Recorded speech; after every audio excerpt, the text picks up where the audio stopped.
essa explicação sobre culpa e dolo, que recentemente você que está vendo a gente aí, escutando também, não sei quando você vai estar escutando, mas em maio de 2023 aqui em Cascavel, onde nós estamos agora gravando, teve um episódio lamentável, triste, onde está se falando e se falou muito sobre culpa e dolo. E para poder desmistificar sobre essas duas palavras que você ouve todo dia, mas só que ninguém te explica, a gente vai poder falar hoje sobre culpa e dolo em todos os detalhes. E eu queria já saber, já de começo, sobre a contextualização, sobre o que é isso, sobre quais são os conceitos no sistema jurídico. Para que a pessoa, quando pensa nisso, para que ela vai usar? Bem, a culpa e o dolo são elementos diferentes aí na formação da culpa quando um crime acontece. O dolo, que a gente sempre ouve falar, é a intenção. Então, quando você pratica um crime doloso, é porque ele foi intencional. Eu desejo praticar este resultado. Eu vou lá e desfiro um tiro na cabeça de alguém para matar. É um homicídio doloso.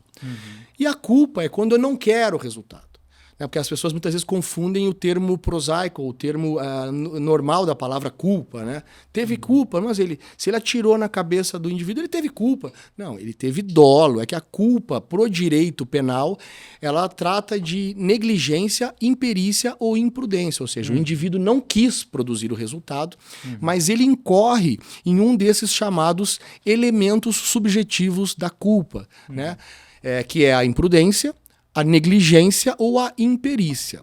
Então, entre o querer e o causar, existem toda essa distância. Muitas vezes eu não quero, mas eu causo por negligência, imperícia e imprudência. Então, ali é um crime culposo, né? E no meio desses dois existe o chamado dolo eventual. No dolo eventual, eu não quero o resultado, mas eu assumo o risco de produzi-lo. Eu, através da minha conduta, eu assumo o risco de produzir esse resultado, mesmo não querendo, né? E aí os alunos perguntam, mas tá, e como é que eu faço para saber quando essa linha que vai dividir a culpa, né? Que a culpa consciente é uma culpa mais agravada porque eu tenho a previsibilidade desse resultado, eu tenho a possibilidade de visualizar que ele possa acontecer. Então, quando que há a culpa consciente e o dolo eventual, né? Vamos colocar a culpa normal em um oposto, o dolo em outro. Mas no meio nós temos a culpa consciente e o dolo eventual.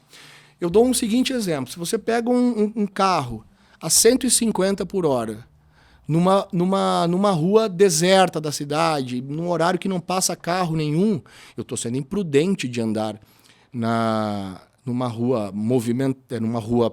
em excesso de velocidade, numa rua deserta, mas eu imprimo aquela velocidade porque eu tenho certeza que não vai passar ninguém, não vai acontecer. Aí, sempre por acaso, cruza, acontece, culpa consciente. Eu sabia que poderia causar, mas achava, sinceramente, que não iria passar ninguém aquela hora naquela rua. Agora, se eu pego na Avenida Paraná aqui, no meio do dia, com pessoas cruzando a rua, e vou imprimir a 150 por hora nessa avenida, aí eu estou assumindo o risco, porque a previsibilidade é muito maior. Eu estou assumindo o risco de causar esse resultado. Ou seja, eu visualizo a possibilidade do resultado e digo, não me importo, né? A gente fala em sala de aula a teoria do FP, né? Do Ferris, vamos dizer assim, aqui nesse canal, mas na sala de aula a gente até brinca com a teoria do Ferris, né? Na culpa consciente, o indivíduo está lá acelerando, acha que não vai acontecer nada e acontece. Daí ele fala, ferrou, né? Já no dolo eventual, o indivíduo impõe velocidade numa rua movimentada e fala, se acontecer alguma coisa, ferre-se, né? Então um ferrou, o outro ferre-se. É a desconsideração pelo resultado, ainda que eu não queira. E quando fala ferre-se, não, tem dinheiro lá, vou contratar alguém e tá tudo bem. Você não se importa, você não quer o resultado, mas você não se importa que ele ocorra, né? Já na culpa consciente, não, você não quer. Você se importaria que ele ocorresse, mas você acha que ele não vai acontecer.